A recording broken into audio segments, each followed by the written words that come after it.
pretty. Right, yeah. Arnold won, right? Oh, that was 2003, sorry, yes. Gavin Newsom won, yes. New York Times article this morning that I was reading, how he set the template for 2022 for the Democrats. Well, we'll see. Sometimes you win these elections when your opponent is easily caricatured. When the opponent is more complex, then it becomes harder. We'll see what happens in 2022. Derek. Well, you kind of stole my answer, but there's another gubernatorial election happening later this year Where? in Virginia. Who's going to win that? Right now, it's dead heat, so we'll see. All right. What's the name of that guy? He was the guy who was in his medical year school book. He was the guy who came up whose picture was in blackface. No, Virginia's constitution limits incumbents to 4 years only. All right. So that guy's not running. Okay. But that guy is currently the governor. He became quite popular. He was able to turn that around, like the whole scandal in a way that was pretty interesting. It didn't sink him. You would think of it. Mercedes and John. In the news the other day, I saw this thing where they're talking about the federal mandates that they're going to start possibly, they're going to like put them into place in November, and they were having an interview with the Nebraskan governor. He's like one of a handful of Republican governors that say that if the federal government instates federal mandates for people to get vaccinated, that they're going to take it to court for like a state versus federal government issue. So, Sure. I mean, so the mandate is like you have to get either vaccinated or submit to weekly tests. So it's not like you're either vaccinated and you're kicked out of a job. It's you're either vaccinated or you're tested, which some people might object to and say that's an intrusion as well. But interesting fights looming on the horizon. The Supreme Court seems to have shown so far to be more inclined to enforcing those mandates than to rejecting the power of the federal government to do so. But we'll see that if it's even taken up by the court to the question. John? I guess sort of on most of these points, both the vaccine mandates and like taking it to court, as well as the governor's election. I follow a good number of like right-wing individuals on social media just so to see what they're saying, and it's really interesting to see how they're like pointing out like how in the recall they're like, oh, how did you win the recall by more points than you won the governorship? And then with the mandates, they're like, how can you try and instill a mandate when you won't wear masks at your own events? Right. And sort of how they're trying to turn a narrative without necessarily substantially addressing whatever issue they're trying to point out. Right. There's also the tax the rich thing at the left side of the board. All right. Yeah, the AOC brouhaha regarding the Met Gala. She showed up wearing tax the rich. Yeah, subverting the narrative. Sama. I don't know if you saw, but there was 6 political prisoners in the Negev desert. They escaped using a spoon. Right, this is Shawshank Redemption. Yeah. I think 4 of them were subsequently caught. Their families were like, there's been an epidemic of collective punishment for their families. Okay. A lot of human rights advocates are speaking on that. Yeah, it was pretty. The escape was pretty impressive, though I think they were all subsequently caught. Yeah, that's happening as well. Anything else? No, nothing specific, but Nathan. There was a drone strike in Afghanistan that they said was going towards insurgents, but a lot of the evidence is coming out that it actually killed an American citizen and like several children.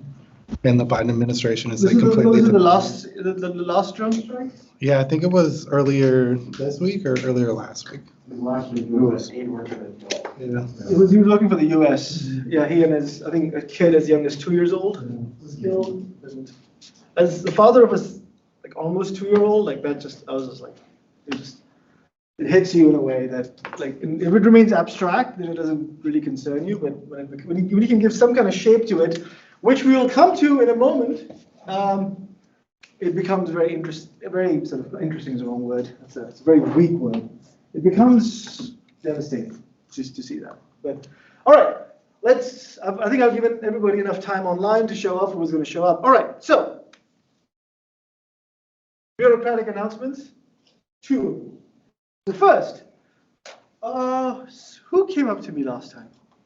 What was it again? Ariana. Ariana was the only person in this class to come up to me and ask me a question that even I had forgotten about. I'm blaming it on Shomik. No, it's my fault. I forgot. This is weird. There's an assignment in the syllabus that so far nobody has done that was supposed to have been done by now, which was, anybody remember this? Derek? Right? No, the paper will be due, the essay will be due soon. There's something else. It's 5% of your grade, actually. Well, there's 6 of them, and each of total 5% of your grade. Journal entries. Journal entries. So the understanding we had was that in order to get you trained in writing good essays, I would have you write journal entries. 2 before the first essay, 2 before the second essay, and 2 before the final essay. So as not to overwhelm Shomik with lots and lots of grading all at once, and also to give you the chance to get used to writing about political theory, especially if you have not written anything on it before. Now this creates a dilemma for us because the first essay will be due soon, and we don't have enough classes for you to be able to do that. So we have 2 choices, or maybe 3 choices. Choice number 1. Let's say I assign the paper, I write the prompt today, I make it available to you, and I give you a week to write it. So that will be Wednesday evening. I'll post it, if I finish writing the prompts today, I'll post the prompts today. The paper will be due next Wednesday evening. Either all of you, write a journal entry on Monday and a journal entry on Wednesday, and thereby satisfy the requirement of 2 journal entries prior to the first essay. That's option number 1. And then you write Shomik will very kindly grade them as well, of course. And then you write 2 before the second essay, whatever you want. It doesn't have to be right before. Now we're kind of forced in that position. But subsequently, you write them whenever you want before the second essay, and anytime you want before the final essay. Is option number 1. Option number 2 is that I eviscerate that entire journal entry requirement altogether. Shomik will breathe a sigh of relief. Everything will be good. However, there are 2 downsides to it. Downside number 1 is you don't get to try out these ideas as a writer yourselves. I'll say more about that in a moment, which is important to be able to write well in political theory. You don't get that chance. Well, problem number 2 is I still need to do something with that 5%. And that 5% I can distribute somewhere else. I can put it towards participation. But we're living in COVID times. How does that even work? Like, I appreciate people who come to class and participate. I really do. Even the people who try online to participate, I appreciate you as well. But I understand these capabilities are differently distributed. So I can't put 5% there. So I'm certainly not putting it towards attendance. That's just would be ridiculous. If you're not feeling well, there's no reason why you should show up in person. And I don't want to necessarily be tracking you online. Ariana. I had an idea. Please. So I was wondering, instead of journal entries, like if we could have like a rough draft for the essay where we like show like probably the first 2 pages, and like that could count as a 5%. I have a better idea. No, I'm sorry, it's a great idea. It's a great idea. I just realized the amount of work that would involve is just insane. And I can't ask Shomik to do that. I'll be the one grading the paper, so I can't be doing that and grading the paper. I'll say more about that. It was a great idea, I appreciate that. I'm sorry, the wording was wrong. You don't have to necessarily write it. You can also do a 5-minute presentation, audio presentation or a video presentation, and you can upload that. Like a Flipgrid? I have no idea. I have no idea what. I just thought that I was like, no, is my child safe? The crib. No, go ahead. Well, what is a flip crib? Like for one, like it was like for my honors course, but like since it was like online, there is like a tab, and I think it's like a USF thing, and you just like record yourself talking, and then it's like there, and like everyone can see what you said. Well, we don't have to do it in a way that everybody else can hear you. We can just have Shomik hear you, or watch a video if you want to do that. But like a 5-minute presentation that talks about some core ideas from the text, try to explain them, that tries to explain them, and also tries to connect it to something contemporary in the world that you thought it made you think about. You do that. Mercedes? So in this video, when you say presentation, do you mean as in we kind of make a PowerPoint and we record ourselves presenting the PowerPoint? Or you just mean a video where we are talking and we're presenting? Where you are talking, whatever you call PowerPoints are the dullest. You saw what I did last time with the PowerPoints? That was the dullest thing I've ever done in my life as a teacher. PowerPoints are dull. Second question. Sure. So if we're gonna do the video thing, would there be like a tiny like prompt or like question that we would have to answer in the video? You know, I could do that. I don't see why not. Let me see what Jenna said. It says only 4 journal entries in the syllabus. I think it's supposed to be 6, Jenna. I think the version of the syllabus you have is still a draft version. I think it says should have been 6, 2 before each assignment. But yeah, video would be just you just talking, and I can give a prompt of some sort. But no, I don't want to. No. See, the thing with the prompt is that the prompt would have to be specific to some particular week's reading. I want you to be able to pick whichever one you want to write about. Well, I just mean like a generalized question, so you stay on like. Okay, the generalized question is, identify a reading from this portion of the semester, explain what its core ideas are, and connect it to a relevant political event in some fashion.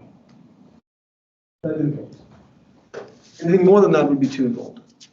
So anyway, that everyone seems to have gotten into that. The other option was I put the 5% towards your final essay.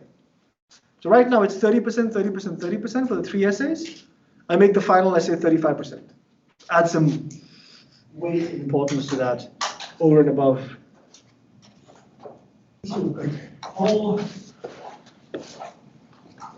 Option number 1, option number 2, option number 3. Option number 1, you write 2 prompts, one on Monday, one on Wednesday of the following week, and you submit it. Option number 2, there is no writing, there is a video or audio presentation, 5 minutes in length, that you upload. Yes, Mercedes. Oh, we haven't gotten there yet. Voting hasn't started. Disqualified automatically. And option number 3 is that the final paper is 35% of the grade. I know which way this is. I know which way the wind's are tending. Option number 1. Anybody online wants to vote for option number 1? Caesar votes for. I'll tell you what the advantage is. The advantage is you actually get to practice writing. Please raise your hands so that I can see them, and keep your hands raised. Wait, I have a question. You can only vote for one thing. Yes. Like, how long are the journal prompts supposed to be? A page. A page each. So you have to decide, is writing a page versus recording 5 minutes? It can't be just you blabbering. If it's blabbering, he's going to say this doesn't make any sense. He's going to fail you for that assignment. I have another question. Yeah. Would this be 1 5-minute presentation before each essay, or is it just like now? Just for now. Okay. And then we would still have the Journal entries. journal entries. Okay. So how many people have their hands raised? Let's see. We have 4. 4, and then some? 5. Anybody else? 6, 7, 8.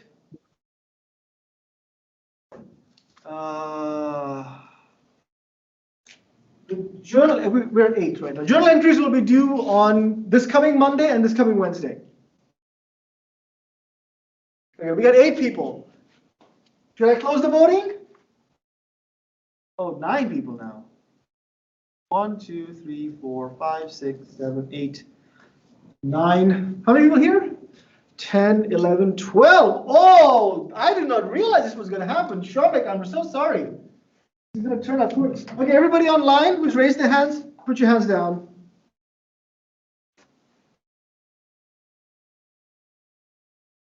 Monica, is your hand down? Chandler? Okay. All right, how many for option 2? Oh, you should see. Online as well, please raise your hands. Taylor, I presume your hand is going to be, I'm going to try and lower your hand. Okay. All right, let's see. 1, 2, 3, 4, 5, 6, 7, 8, 9, 10. Still. Okay, 10 people. Anybody online wants to raise their hands? 11.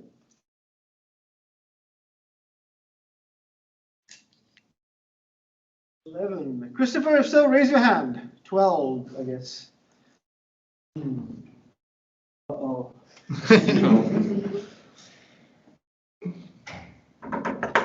Nobody else is raising their hands, so we're going to go with 12. Anybody for option 3?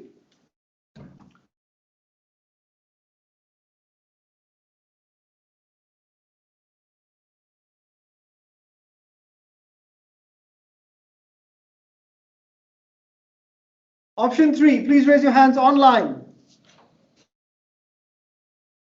We have 1, 2, 3, 4, 5, 6, 7. But he also had his hand up too. Oh, 8. Oh, now, so obviously we have a bit of a problem. Now we will implement the Confucian solution. The Confucian solution says, as you will see, the masses don't know. The masses should practice orderliness, reverence, respect, and that's what matters.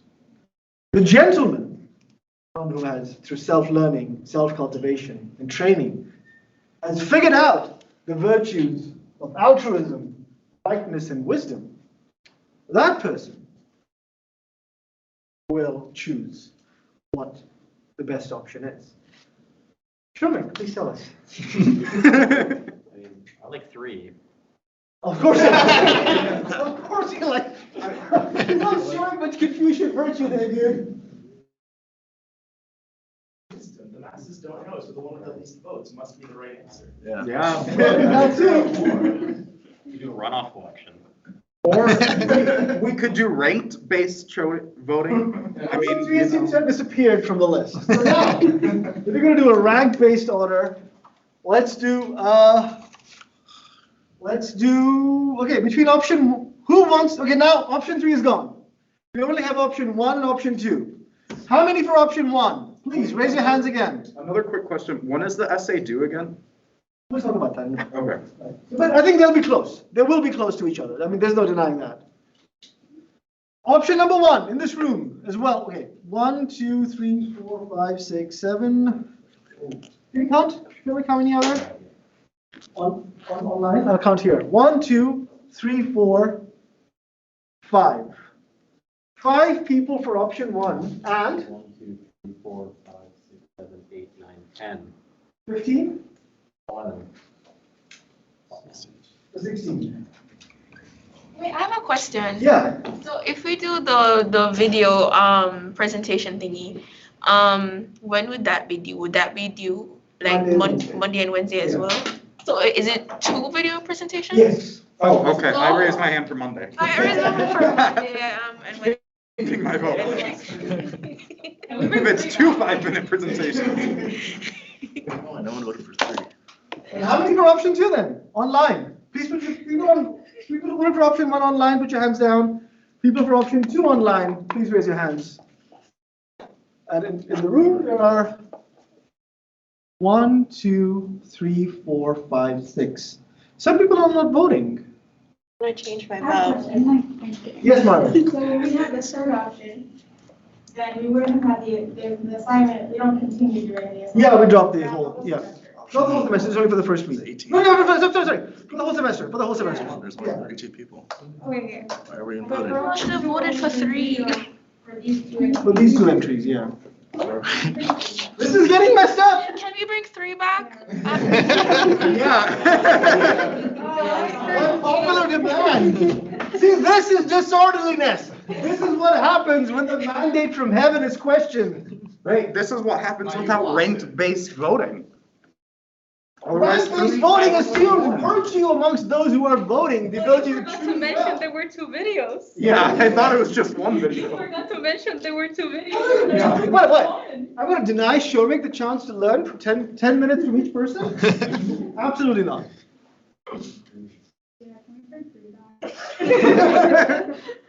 Backed by popular demand. 35% for the final essay. Now remember, Oh, shit, no, you can't remember because you don't know the answer to this. My grading is going to become more and more difficult as time goes on. Why don't we that's fine. just scratch the first two because we made a collective mistake? We'll forget about it and then just keep doing it. Oh, you're asking me to show filial love? Is that on what basis should I forget? We all forgot. My mistake. Yeah, everybody forgot. I was just watching. It's like. And the band played on. Let's say I tell my children, whatever you do, don't touch X. And then to test them, I put X out and leave them alone. And I test to see what they do. You failed. All of you failed, except. Yes, Andrew, I'm just kidding, Andrew. If we're doing the Confucius thing, you've lost the mandate of Kevin, so I think he should hold a new vote. Oh, I told him. He's the one. I didn't say I'm deciding. He picked 3, so he's right. Let's go with 3. He picked. He is a weak feudal lord who's trying to. Says you. Yes. Let me show. It's not a reasonable. No, not a reasonable. Let me use ritual. Let me use rituals to show my feudal my feudal vassal the kind of power I have. My PhD. Boom. By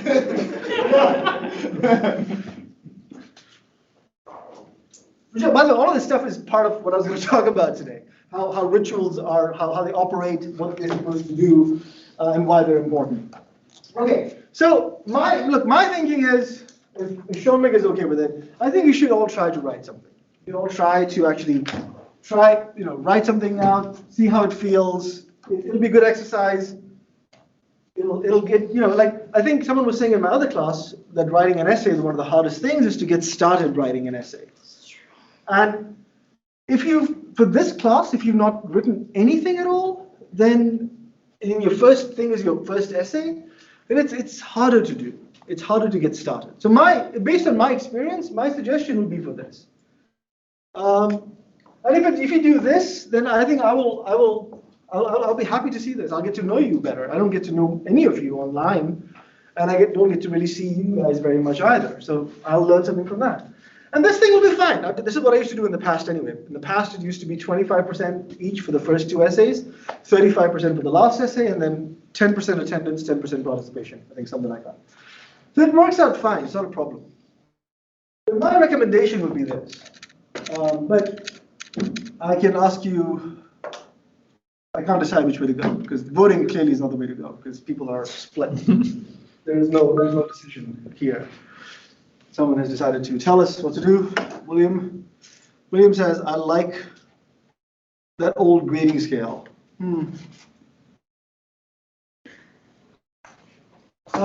Yes, Bill. I actually think that now that we have more information, that voting might actually be pretty. Okay, all right, let's do this. This is the final vote. Whichever wins, wins. Sorry, guys, online. I apologize for this. We're going to do it one last time, and then we have to get to the actual business of doing the what I want from you in the essay, because we'll never get to this part. Okay, how many for option 1? I have a question. Yes. So like you said, the deadlines are going to be close to each other, right? Yeah. And like the journal entries, would they be building up to the essay? Like the You can try out certain ideas that might help you develop the essay. I'm sensing a pattern. All the kids are asking lots of questions. Yes, Maria.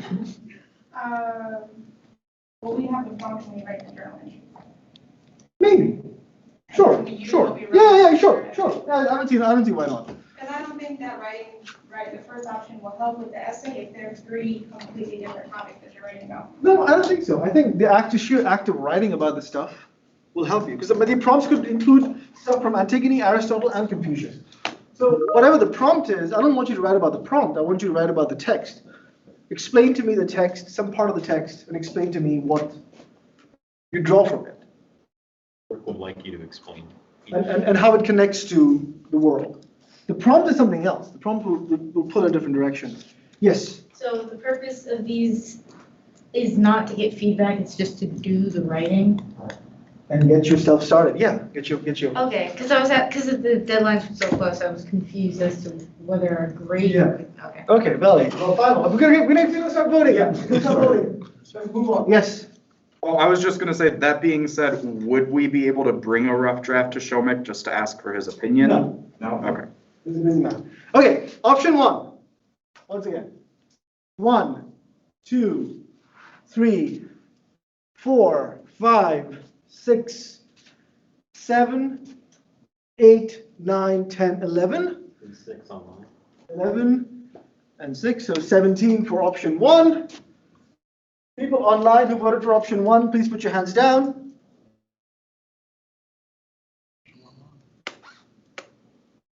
People who voted for option 2. Who wants option 2? Online and in person. One person wants option 2 here. Online. Matt, you're I think that happens. And option 3. Anybody online wants option 3? Anybody in person wants option 3? Did you vote twice? I didn't vote this way. 1, 2, 3, 4, 5, 6, 7, 8, 9, 10, 11, 12, 13, 14, 15, 16. Ooh, ooh, ooh. Only you voted for Hi, we have a vote again, doesn't matter. It's done. Welcome to democracy. All right, I will let you know my final decision later. We just voted in accordance with your suggestion. This is called I just a, wanted to see what kind of virtue there was. you have a two-tiered legislation. I think we should do it. And it is important to learn to write about political theory, and I'm looking forward. I'll read them with Shomik as well. Looking forward to reading them, the answers. We're moving on. All right. This is important. This is very important because what is wrong with this board? This board just pains me. This board. I'm sorry, guys. This is not all. Do I have another one here? I should. It's not the fault of the pen, it's the fault of this board. Yeah, it's a brand new pen, it's still doing this. All right, here's what I'm looking for. I'm going to send you 2 prompts, and those 2 prompts will relate to, I'm sorry, let me start again. So today, or maybe tomorrow, I'll upload 2 prompts for you. Those 2 prompts will be some element of the text we read together. They will involve either Antigone and Confucius, which we did not read anything, or Confucius and Aristotle in some combination. And you'll have to answer one of those 2 prompts. In a 5-page essay, double-spaced, Times New Roman, 12-point font, 1-inch long. Now, there are a few things I want to say about writing an essay that I think are important. I'm sure almost everyone in this room has written essays in the past, and I'm sure you've written good essays that you could have done better on, and essays of different styles for different professors. And hopefully each style brings out some element of writing that you need to learn in order to become a good writer, and I hope that this exercise also does that for you. Now, how do I want you to do that? So I'm going to tell you about when I was an undergrad. My first, I think, Matt, forgive me, this is basically a repetition. I've only lived one life, so I can only tell one story. It's true. My very first class in college was a class called American History since 1865, and I had this professor who wanted me to write a paper, a 5-page paper. And I said, oh, that's easy. So I made 1.5-inch margins on all sides. And then I had this paper in here that's, fairly tiny. I wrote my name, the professor's name, the class name, the room number, the date, my U number, whatever the equivalent was, a couple of indentations in size 18 font. I came up with a very elaborate title for the essay. I wrote one sentence, put a very gigantic footnote down here, boom, page 1 done. This paper writing stuff is easy. Obviously, don't do any of this. I want you to use 1-inch margins. Don't mess with that. Write your name, that's all I need, and the number of the prompt, 1 or 2, that you'll be answering. I don't want the prompt, just the number 1 or 2. That's all I want. Now, this is important. I want everybody to write this down. If you're at home, I want you to write this down or type it out. Or here in this room, I want you to write this down. And if you don't have a piece of paper or a pen, ask for one. If you can't get one, ask your friend to tell you about it afterwards. The very first sentence of the essay should be, in this essay, I argue, comma, and then you tell me your argument. Now, what does that mean? Sometimes I've noticed people think that telling me what their argument is involves restating the prompt. I don't want you to restate the prompt. I know what the prompt is. Based on whatever the prompt is, I want you to tell me what your argument is going to be in response to that question. So, I don't know. According to some, this is the problem, according to some people, orange juice with pulp is considered vastly better for digestive purposes than one without pulp. According to others, pulp sticks in your teeth and thereby leads to tooth decay and is a major cause for cavities across the US. In an essay, explain what are the respective arguments for each position and which one do you agree with more and why. Right? In this essay, I argue that orange juice with pulp is a much healthier alternative despite the potential dangers to cavities, or it poses them by way of cavities, than orange juice without pulp. Right? So you haven't restated the prompt, you've taken your position with respect to the questions that the prompt asked you to elaborate on. It's the first sentence. I want that from you. And I'll tell you why in a bit.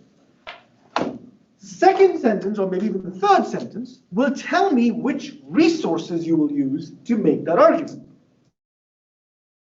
And many times, people think that that involves simply restating for me which books they will refer to. People say, in order to answer this question, I will look at Antigone and Nicomachean Ethics and your lectures on Confucius.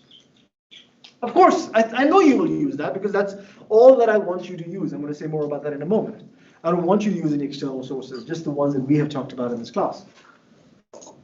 But the larger point is I want you to specify what. So in the case of our prompt, I will make this argument by reference to rates of tooth decay amongst American adults versus cases of colorectal cancer caused by lack of fiber. So very specific sources that you will use to make your argument, whatever your argument is. You can take one sentence or 2 sentences to clarify what that is. And then the final sentence in that first paragraph has to take a position with respect to all of this. So the prompt will ask you, which side do you find more convincing, or what aspect did you find most compelling or not compelling, and why or why not? That last sentence should tell me very clearly what your view is. Quick aside, you may have been told in college or in high school or in middle school never to use a personal pronoun. In this class, you absolutely can use a personal pronoun. I want to know what you think. Now, the reason I want the first paragraph to be structured like this is because I will be reading, I think, 43 papers in this class. I'm reading 46 papers in my other class. And, in between the, 89 papers, 90 papers that I'm reading, I will, at some point, I can tell you, unfortunately, lose the ability to distinguish one paper from another at some point. And I'll tell you, I can tell you more about it some other time. Your first paragraph helps me immeasurably.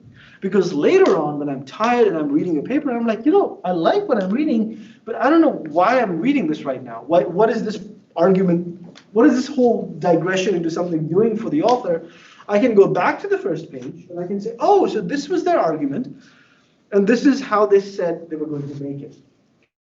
Now, of course, just as a quick aside, the first sentence and the second and third sentence, those things should work together, right? Like, I will make the argument that orange juice with pulp is much better than orange juice without pulp by referring to Star Trek. Doesn't work for me. Right? These things have to work together. But when they do, I'll be able to tell later on why I'm reading what I'm reading. It'll help me make sense of your argument. Sometimes writing is hard because we have to remember who we are writing for. We're writing not for ourselves right now. We're writing for somebody else who is not us, who is not privy to our thoughts. We must help them understand our thoughts. Your first paragraph helps your reader, in this case me, understand your thoughts, to track them, to make sense of them. Any questions about this? Yes, Sama. How many sources do we need to use? Is there a limit? There's a limit. The limit is lectures and Antigone and the Nicomachean Ethics. I don't want you to refer to anything outside the class. In fact, I'm going to write prompts that basically make that irrelevant. I want to know what you think more than anything. I hope I'm able to make them like that. But yes, Mercedes. When we make specific references to our sources, do you want us to cite it in the? Yes, and as far as citation style is concerned, I don't care which citation style, so long as you have one and it's consistent. I don't want you to waste too much time putting in footnotes and things like that. My recommendation would just be Antigone. And if there's a page number or a section number in the versions that I sent you, mention that. Section 5 or whatever. Or Aristotle, book 2, chapter 4 or something. Or lecture. Which date? What was I saying? So, but I don't want you to use any external resources. I want to know what you think. I want you to have you struggle with these texts on their own terms, or my lectures on its own terms. But I'll say one more thing about this paper writing before we get to the actual business that we are woefully behind on. That professor that I took my first history class with, he had one rule in his paper, right? He had many rules, but one I remember in particular. And his rule was that every paragraph, this is paragraph 1, this is paragraph 2, the last word of every paragraph should be the same as the first word of the next paragraph. And it couldn't be like a vague kind of, this means that. You have to be very specific. Orange juice consumption suggests. The last word of this paragraph, he used to say, should be the first word of the next paragraph. And I can tell you, writing those essays was incredibly hard. Making that the first word here is not very easy. And it took me much, much longer after I graduated, after I did my PhD while I was teaching, to understand why he did that. Because when I started grading papers, I discovered something that I bet you could go to any of your professors, and if they're being truthful to you and not trying to flatter you, they will tell you. You can tell the difference between a B paper and an A paper. Not necessarily only in the kind of evidence it marshals, not in the quality and the beauty of the individual sentences. You can tell very often the difference between one paper and the next in terms of how an argument hangs together. An argument that hangs well together thinks about this space. How do different points connect to each other? Work, after you've thought through what you're going to put in each paragraph, whatever your style of writing is, I'm not going to try to dictate that, think about how the points work together. Are they leading to a progressive crescendo that will make your argument, compelling? I may disagree with it at the end of it. I might say, I still think you're wrong about this. But I respect what a wonderful job you've done trying to persuade me. So think about this space between paragraphs. Whatever your writing style is, for some people, the writing style is to make outlines. They make an outline and then they start filling that outline with evidence. I want evidence. The argument has to be based on some sort of evidence that is drawn from the text, from your ability to read the text and interpret its meaning. Some people like me, I look at the prompt and I vomit out everything I know, and then I have to clear through my own word vomit to figure out from it something that's worthwhile. Whatever your style is, think about how the things work together, how ideas hold together, because I think good writing involves good thinking. Any questions about that? Let me see. I think there was somebody had said something online. And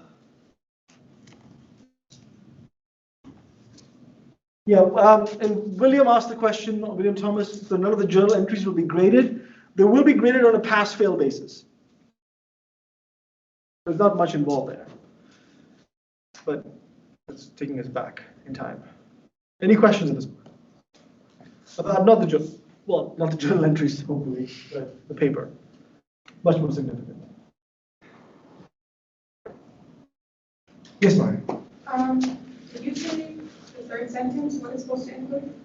Well, the second or third sentence, you could, the evidence, what evidence you will use to make that case. You can do it in one sentence, or you can do it in two sentences, depending on how you write it.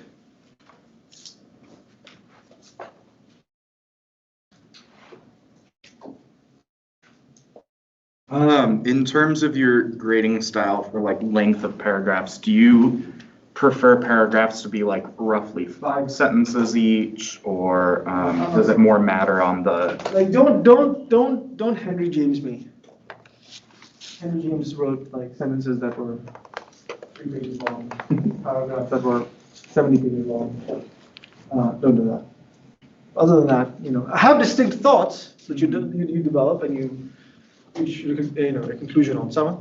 Just to be sure, it doesn't have to be like intro, body, conclusion. Oh, it can be. It can be. It can be. Write it the way that suits you best. Okay. I know there's some anxiety. I can sense it. Maybe. Is there anxiety in this room by this paper? Yeah. Is there anxiety? I sense anxiety. No. Okay, here. I'll tell you this. Shouldn't tell you this. I should let you sweat it out.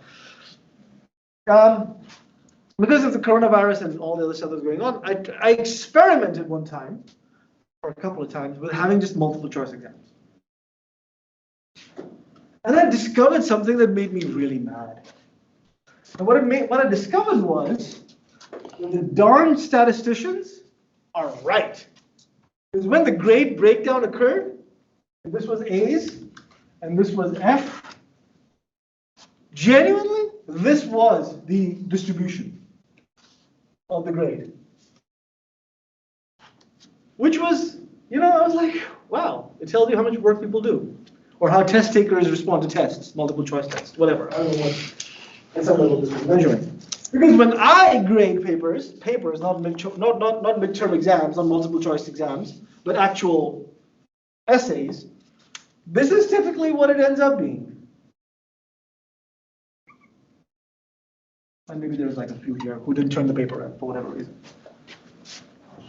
So this is, at least for the first essay. And then, it changes over time.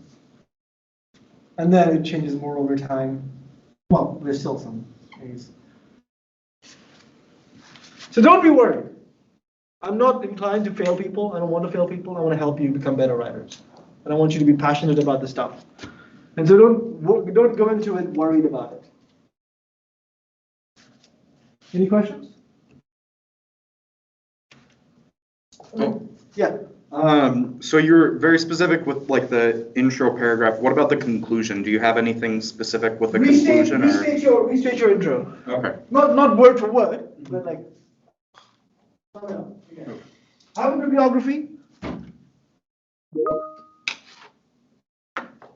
I take it the bibliography doesn't count to the 5 pages, right? No. And Stephen, yes, I will reiterate the preferred dimensions of the essay at the start of the prompt. If you have any questions, you can always, of course, ask me. Any other questions about that?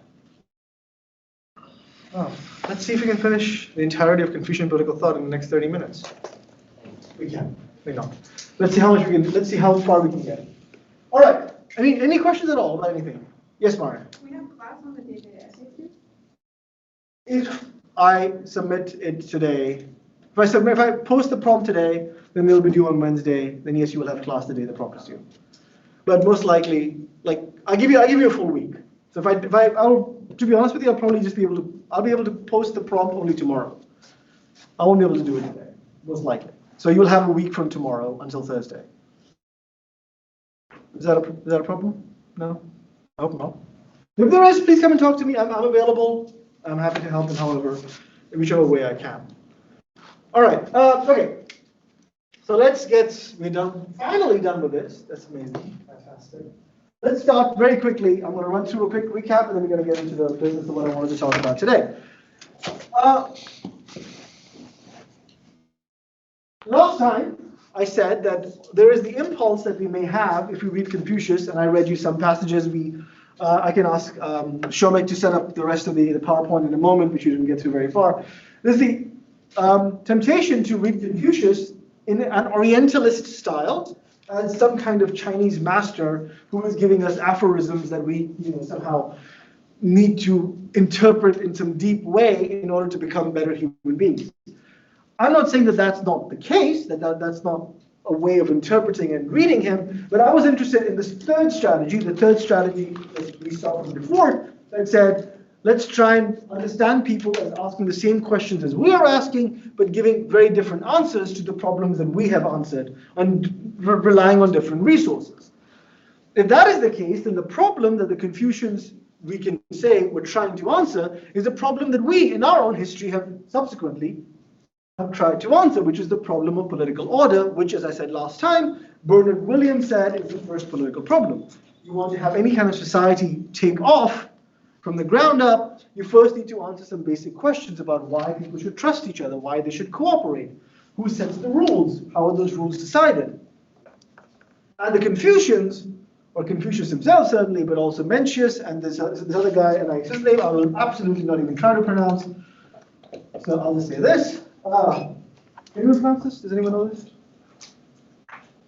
Shunzi, I think, but I'm not going to risk mispronouncing it, because I'm not even mentioning him. But these are three main Confucians: Confucius, Mencius, and Junzi.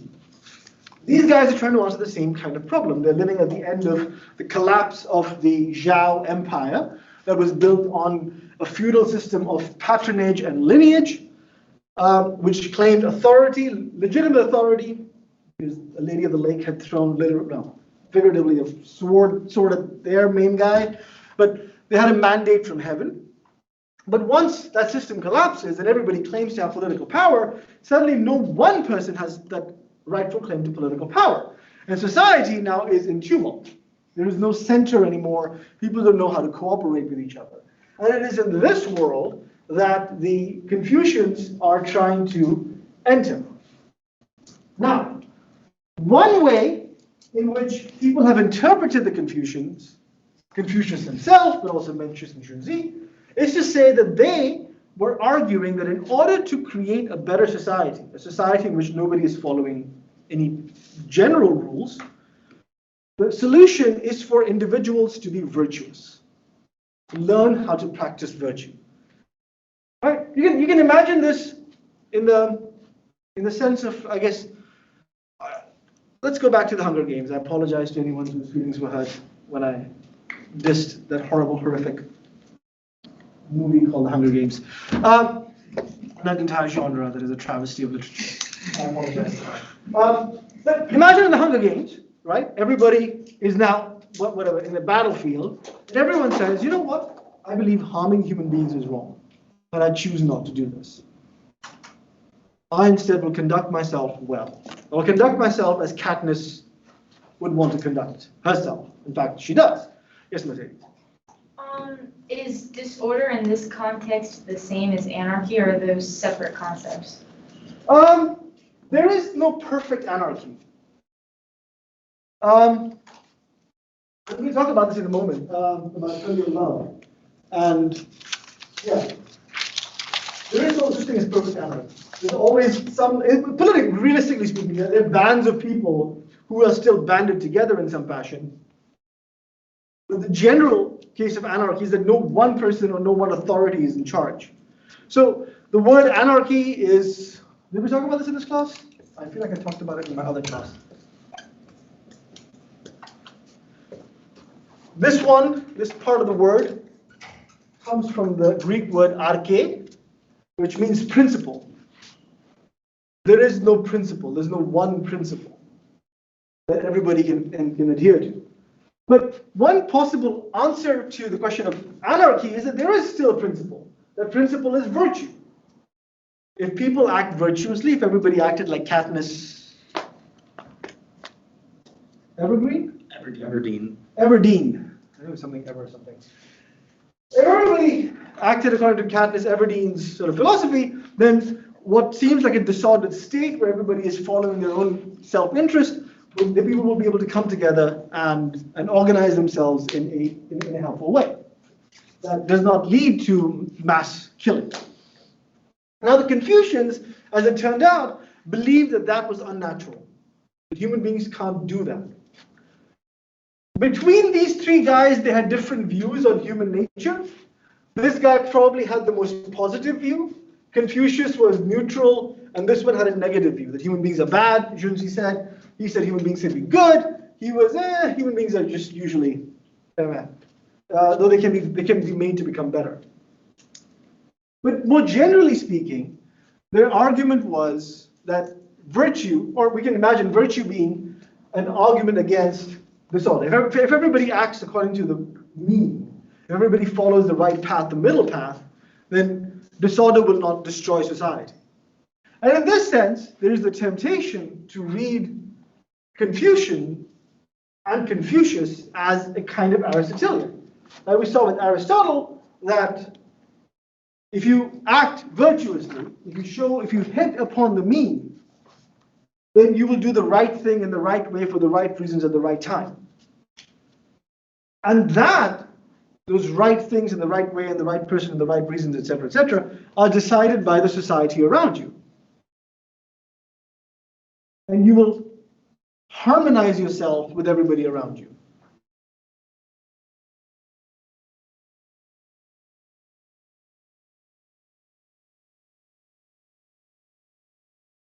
So there's a temptation to read Confucius and the Confucians as simply repeating in a different context what the ancient Greeks were saying in their context. And certainly, if, I didn't make you read this part of Aristotle, but Aristotle has a whole section of the Nicomachean Ethics where he talks about individual virtues and what they're like. Each virtue is a mean between an excess and a deficiency. So courage, for instance, the most famous Aristotelian virtue, is a mean between cowardice on the one side, we can understand that, and like extreme gung-ho-ness on the other one. I can't think of the word right now. Sorry? Brash. Sure, yeah, sure, thank you. Right, being super brash and sort of going out and throwing yourself in front of a cannon, or being so afraid and hiding under a hole. Neither of things are courage, but the mean between those two things provides you with courage. Now, what constitutes courage in every society changes. We talked about the what was the guy's name from Sparta online the other day. We talked about this, right, Spencer? What was his name? Oh God, I can't remember his name right now. That dude, whoever that dude was, refer back to your discussion, that dude didn't understand what courage was. He went too far. He could not harmonize himself with everybody around him. So Aristotle has a whole bunch of arguments about what constitutes each virtue, and how do you locate it as the mean between two other coordinates. We saw last time very briefly, and I will upload that PowerPoint to Canvas. We saw Confucius has some version of that as well. He talks about, what was the language? He talks about learning in that context. That without learning, something becomes something else. Learning transforms what would be a crass, unrefined quality. Learning transforms it into its genuine virtuistic form. And if one could say, and one would be inclined to interpret Confucius in this way, and people have interpreted Confucius in this way, if people showed the proper Confucian values, the highest of which is altruism, which I believe is, in English, is Ren, I think this was rightness. I think this was G. And I forget what wisdom was. I think wisdom was Z. I was reading about this. If people show altruism, rightness of conduct, and wisdom, then automatically they will find themselves in a position where disorder around them will not lead them to act poorly in turn. They will act well as well. And so, on this interpretation of Confucius, Confucians are responding to the problem of disorder by saying, everybody, be virtuous, and everything will be cool. Now, as it turns out, they are not, in fact, saying that. Confucians are very clear on one important point.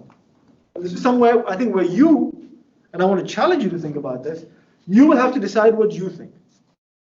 The Confucians genuinely believe that not everybody can show these virtues. The fact is, the Confucians believe, not everybody wants to show these virtues. The virtues that the common people need to show are different from the virtues that the gentlemen, the leaders of a society, are supposed to show. In this sense, Confucius is actually pretty close to this dude. Has anyone here read the Republic? 3 people, 4 people. All right. Very briefly. I mean, it's just ridiculous. Plato says that the vast majority of people want to live in a world of shadows. Live in the cave. Very quick. Okay. You know what? You can't leave college without learning about Plato's cave. You've encountered this idea in other forms. You have to learn about it here. Plato says, imagine there's a cave. In the cave, there are people who have been tied down there their entire lives, and their necks are bound to the wall behind them. They can't look to the right or to the left. They can't look behind them. All they can see is in front of them, upon which they see a wall, on which they see shadows moving across. These shadows are created by a fire that's somewhere behind them, in front of which people are moving objects in front of that fire. And the shadows of those objects is being cast on the wall in front of them. Now, these people have been born and raised in that condition their entire lives. And so what they see as the shadow of the horse is in their minds what an actual horse looks like. When they see a bird, shadow of a bird, they think the actual bird looks like. That's all they know, that's all they believe.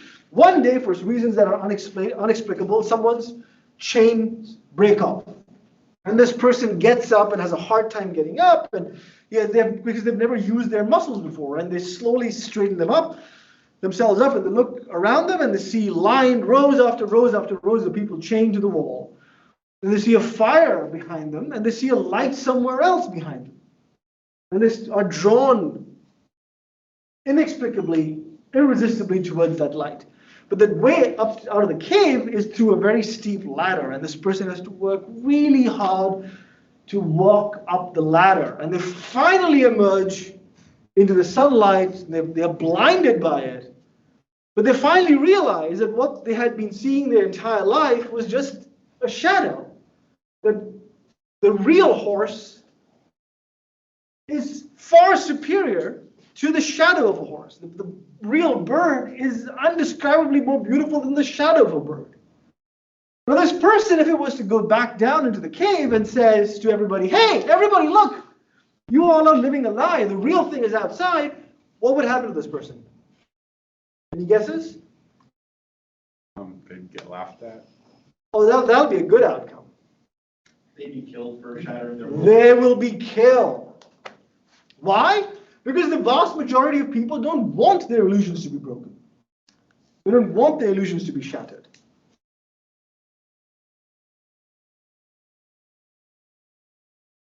And so while we would apply this idea to our contemporary political scene, while we might want to say that everybody should have a vote and everybody should have a say in politics, the fact of the matter is the vast majority of people vote according to beliefs that they have not really put to the test or scrutinized very deeply. They vote that way because it makes them feel a certain way, because that's how the people around them vote. Just to give you an example, when I started teaching at UF, I asked my students as an undergrad, I was a grad student, they were undergrads, I was like, why did you come to UF? Do you know what the most common answer was for why they came to UF? I have friends who are coming here. No, even worse. That would be a good reason. Their parents probably went there and they told them that it was a good school. Close? It's cheapest. No. Sports? I want to be part of the Gator Nation. I'm like, what? What? That is the reason why you're going to put your entire educational future for a football team? But yeah, it matters. It matters immensely to people. Right? So people choose their educational choices on that system. Imagine how they vote. And so Plato says democracy is the worst thing ever, because in a democracy, people are unable and unwilling to make a distinction between what is high and what is low. And to create a political system where everybody gets to choose without any kind of attempt to understand the higher or to distinguish between the high and the low is a catastrophic experience. And so Plato recommends that there should be a philosopher king or queen, in his case, who should be in charge of politics. Somebody to whom we cede political power in order for them to make the best decisions for us. And Confucius, contrary to this, he's an Eastern sage who's saying very cool stuff like Yoda, who wants everybody to get along and have nice feelings towards everybody and have nice thoughts. All the things, all the Orientalist tropes that we feed into our vision of what the Confucius might say. Contrary to that, Confucius actually believes that these virtues are the virtues of the leadership. They should be the ones cultivating these things, and they should be the ones who are in charge. The vast majority of people, Confucius says, can be told about the way, but they will never really understand the way. They will never really make an effort to try to understand why they should go a certain way as opposed to another. And yes, Mercedes. For Plato, when he says that democracy would be catastrophic, does he ever give an example? Like, he lives in a society that already is democratic. So is he saying that he lives in a cat? Oh, yeah. Yeah, you know why? Because that society killed the wisest man that ever lived.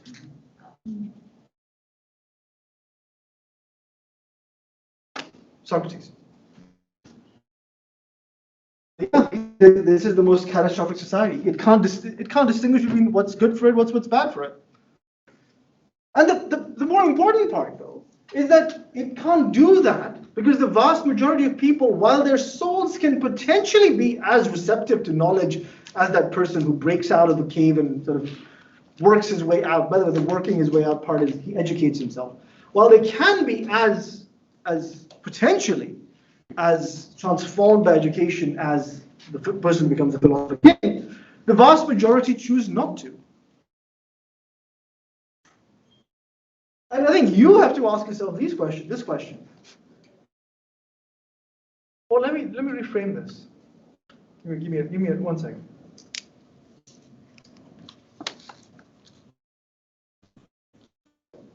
How many of you would want to live in a society where you did not have,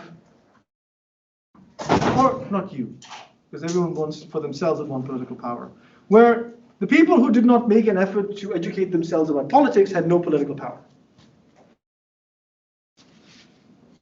Wait, I have a justification for mine. Wait, I'm not asking justifications yet. I'm just saying, you're trying to get a vote here.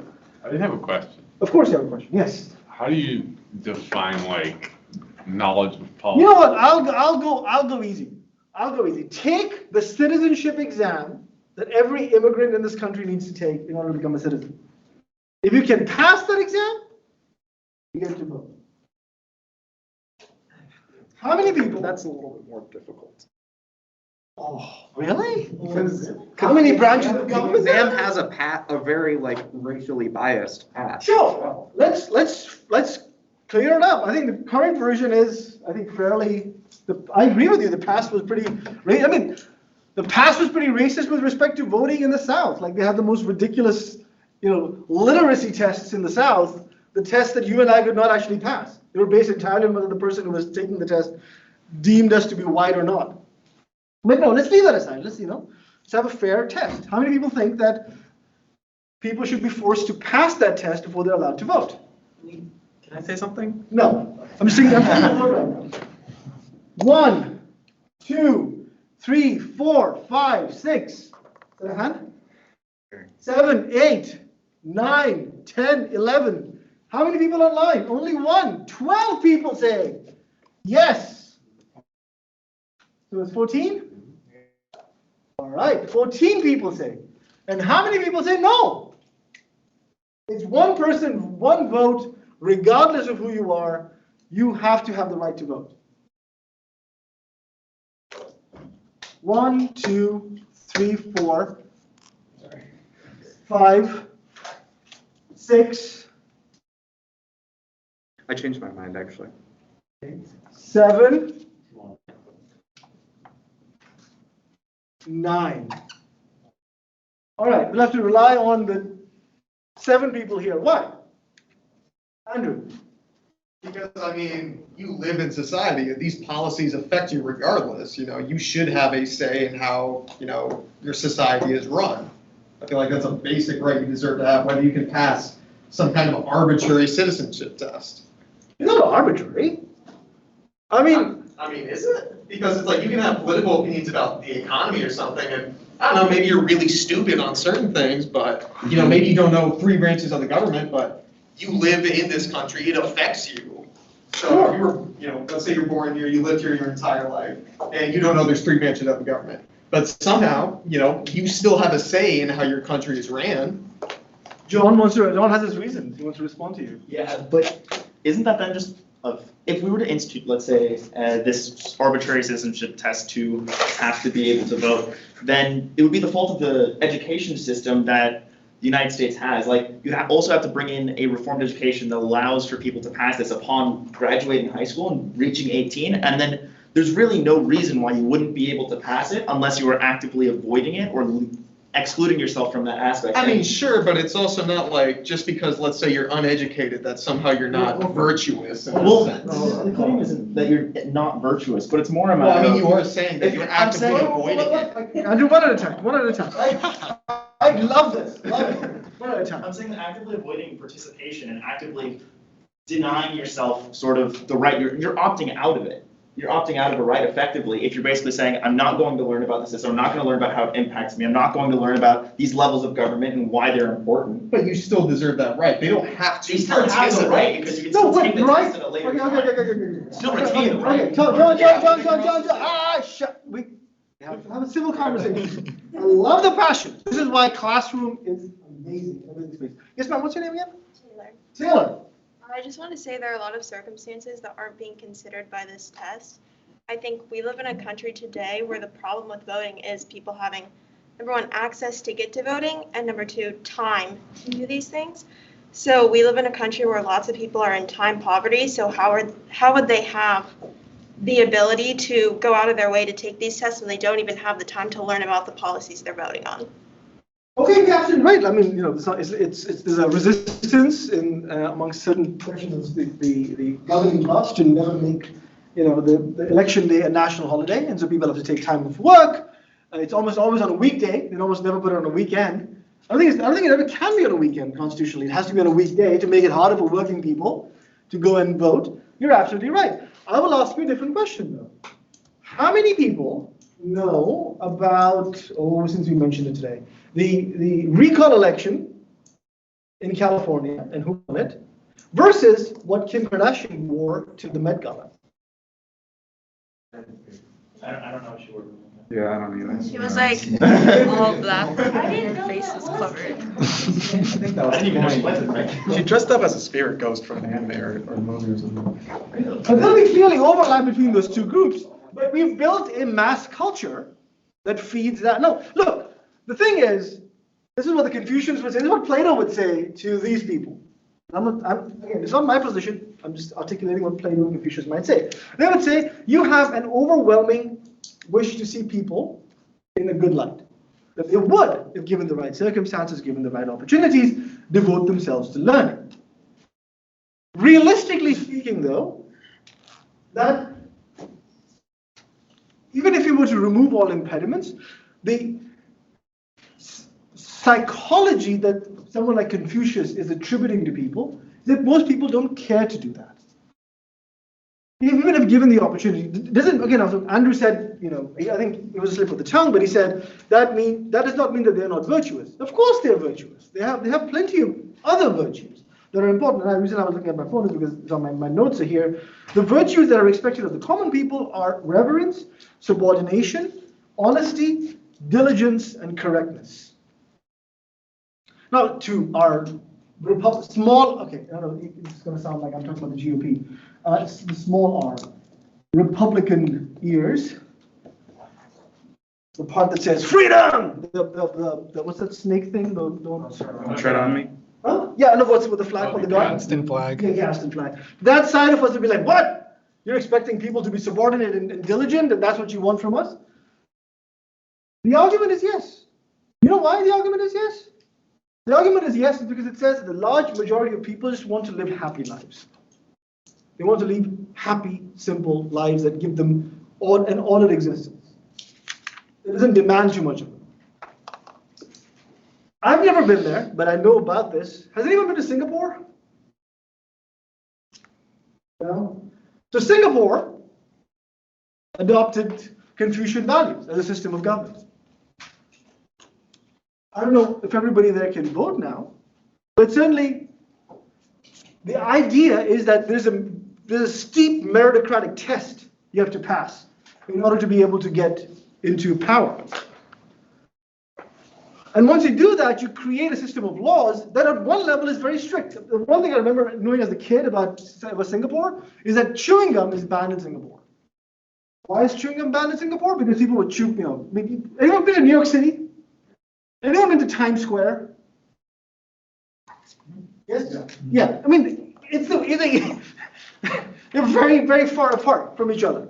Because people would, in New York City, people throw their trash, people do all kinds of things. Whereas in Singapore, out of a reverence for what is common and what is important shared together, people are far more law-abiding. Now, Andrew's point is if people had a chance to make those laws, they would be more law-abiding. But the argument that the Confucians would say is, well, we give people the chance to do that, and people still don't respect the laws. What people really want is a simple, happy life. The task, the measure of a good leader who shows these values is to create those conditions for the common people. Not in order to enrich themselves, but in order to create order in society. All right, we have to stop here. We'll have to continue on Monday. I will give you my answer regarding what to do here. And yeah, thank you very much for your time. I'll see you guys on Monday. We're reading Hobbes for Monday, I think, as well. Potentially, we'll try to finish this part, and we'll move to Hobbes as well on Monday.